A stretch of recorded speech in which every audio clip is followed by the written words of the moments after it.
നമസ്കാരം ഫ്രണ്ട്സ്, ഈ വീഡിയോയിൽ കറുത്ത അരി കൊണ്ട് പായസം ഉണ്ടാക്കുന്നത് എങ്ങനെയെന്ന് നോക്കാം. ഒരു ഗ്ലാസ് അരിയിലേക്ക് 3 പാക്ക് പാലാണ് എടുക്കുന്നത്. മിൽമയുടെ പാലാണ്, ഏകദേശം 1.5 ലിറ്റർ പാല്. ഒരു ഗ്ലാസ് ബ്ലാക്ക് അരി തലേ ദിവസം വെള്ളത്തിൽ പുതർത്താനിടണം. ഈ അരിക്ക് നല്ല വേവ് ഉള്ളതുകൊണ്ട് തന്നെ പുതർത്തിയതിന് ശേഷം 3-4 വിസിൽ കുക്കറിലിട്ട് അടിക്കാൻ വേണം. കഴുകി പുതർത്തി എടുത്തു വെച്ച അരി നമ്മൾ കുക്കറിലിട്ടിട്ട് വേവിച്ചെടുക്കുന്നു.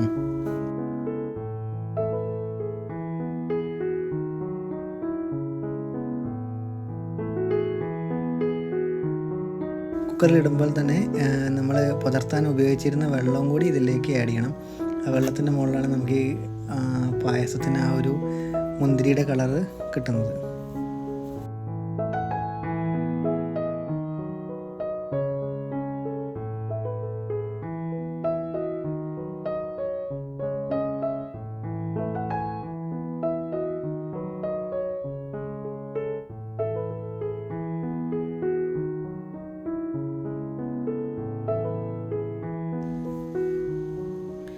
നാല് വിസിലടിച്ചതിന് ശേഷം ഈ കുക്കർ അടുപ്പത്തു നിന്ന് മാറ്റി വെക്കുക.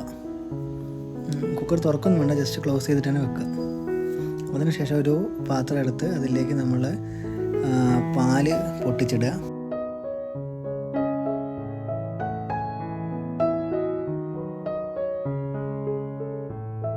നമ്മൾ പിന്നീട് വെള്ളമൊന്നും പാരുന്നില്ല. ഓൾറെഡി നമ്മൾ അരിയിൽ കുറച്ച് വെള്ളം ആഡ് ചെയ്തുകൊണ്ട് പാലിലേക്ക് പിന്നീട് വെള്ളമൊന്നും ആഡ് ചെയ്യുന്നില്ല.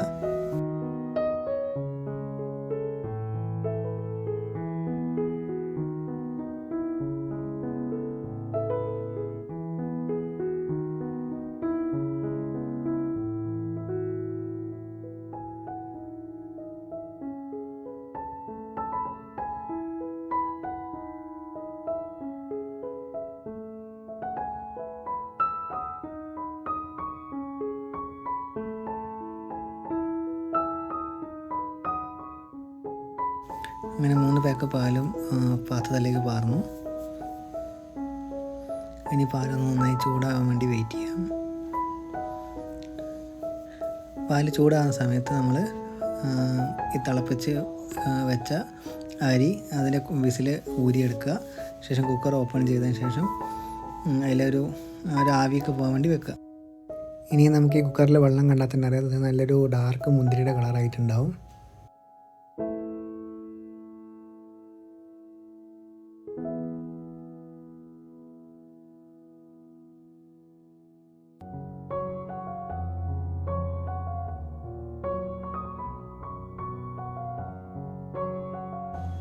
അതിനുശേഷം ഒരു സ്പൂൺ നെയ്യ് ജസ്റ്റ് നമ്മൾ പാലിലേക്ക് ആഡ് ചെയ്യുക.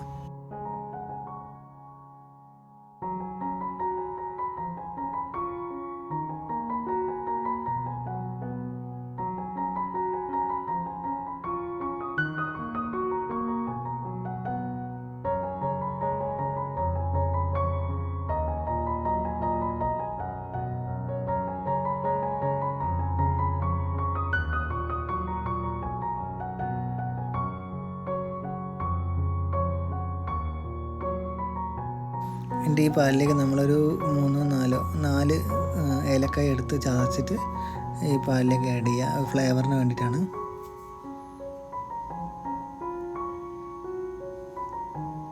അതിനുശേഷം ഏലക്കായ ഇട്ടതിന് ശേഷം ഒന്നും കൂടി ഒന്ന് ഇളക്കി കൊടുക്കുന്നു, ബ്ലെൻഡ് ആകാൻ വേണ്ടിയിട്ട്.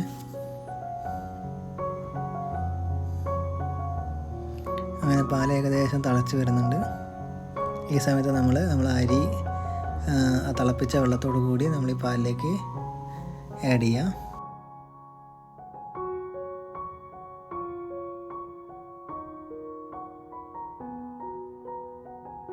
ഈ അരിയും വെള്ളവും ഈ പാലിലേക്ക് ആഡ് ചെയ്യുമ്പോൾ തന്നെ പാലിൻ്റെ കളർ ഏകദേശം ഒരു മുന്തിരി കളറിലേക്ക് മാറി തുടങ്ങും.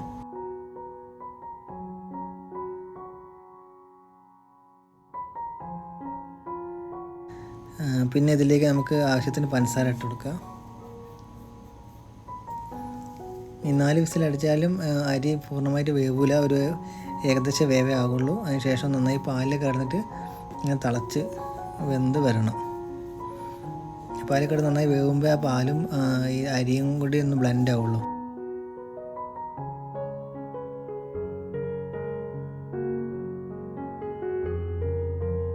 ഇപ്പോൾ ഏകദേശം പാലും നന്നായി തിളച്ച് വരുന്നുണ്ട്.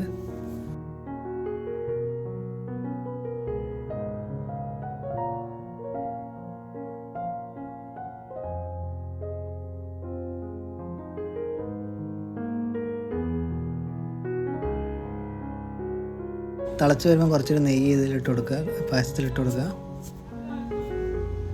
എന്നിട്ടൊന്ന് മൂടി വെക്കുക. പിന്നെ ഒരു കാര്യം, ഈ പായസത്തിൽ ആരും അണ്ടിപ്പരിപ്പും മുന്തിരിയും ഉപയോഗിക്കാറില്ല.